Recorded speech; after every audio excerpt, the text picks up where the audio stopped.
We're all very aware of the left's obsession with gender, but these lefties losing it take it to the extreme. From violent threats to classroom indoctrination, gender-obsessed lefties will stop at nothing to transform children into activists just like themselves. Sky News host Rita Panahi exposes gender-bending lefties who are losing it.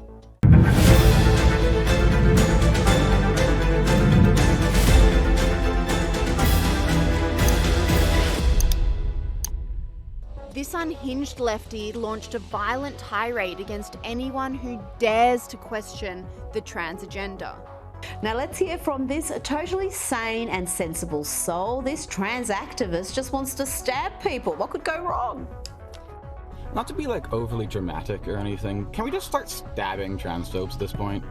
Like, we have such a big problem of transphobic people being f***ing idiots and not getting their shit kicked in. Can we just start kicking their shit in? It would be so much easier for everyone. The entire world would be so much better if we could just stab a transphobe. Say something transphobic, you get stabbed. The world would be beautiful. And this lefty losing it made a video broadcasting her gender euphoria to the world. Let's hear more about gender euphoria, or to be more accurate, mocking women.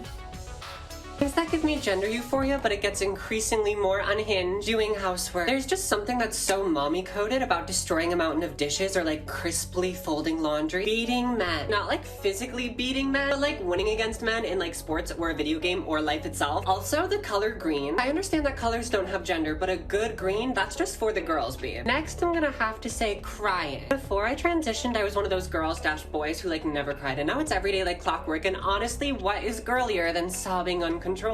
The hit children's show CoComelon also jumped on the lefties losing it gender bandwagon, with Rita Panahi observing it's never too early for indoctrination. Now let's go to a show called CoComelon. I wasn't familiar with this program, but apparently it's the most popular show for toddlers, and it's never too early to ramp up the LGBTQIA plus indoctrination. Thing that we know about you, you love to get up and dance. How about you break out those moves For your two biggest fans.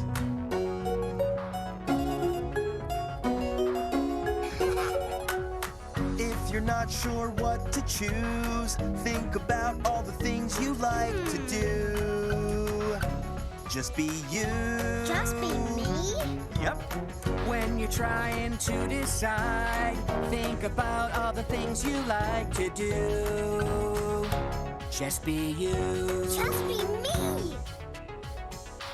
I am so sorry you had to watch that. I feel bad for doing that to you, but my God, what is wrong with people who produce this content? That's what you want to show toddlers? And the indoctrination didn't stop there. A school teacher in Illinois filmed himself telling other teachers to be more obsessed with gender. Now to an indoctrinator from Illinois obsessed with gender telling other teachers to be more obsessed with gender too. And as you watch this, just consider the fact that he is an elementary school teacher. We're talking about little kids here.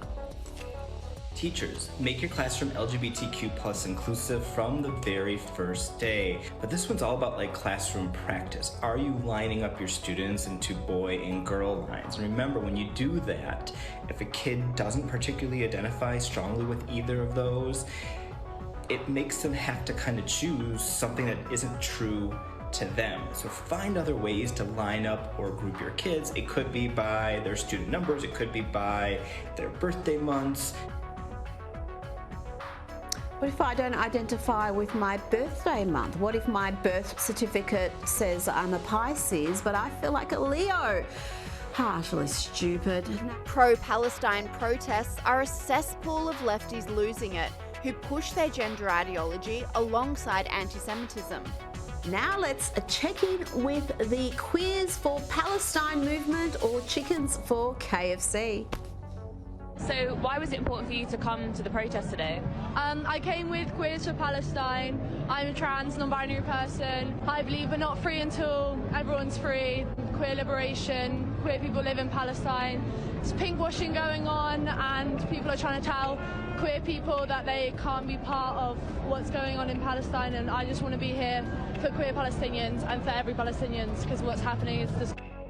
Oh, love, if you weren't so utterly ignorant and self-involved, you'd understand why people are mocking your movement, even those who are pro-Palestinian.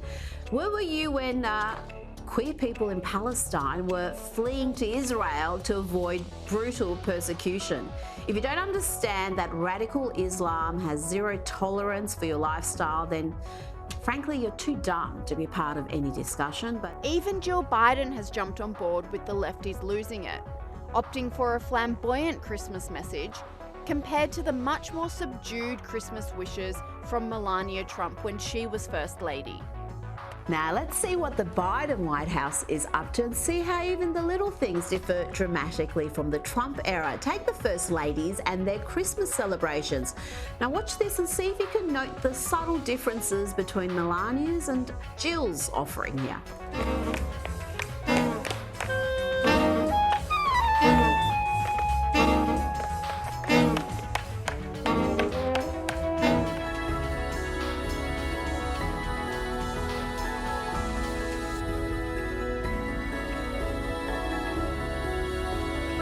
Of course, you'd remember we were told that Biden was going to be restoring decency to the White House. Let's have a look at how that's going.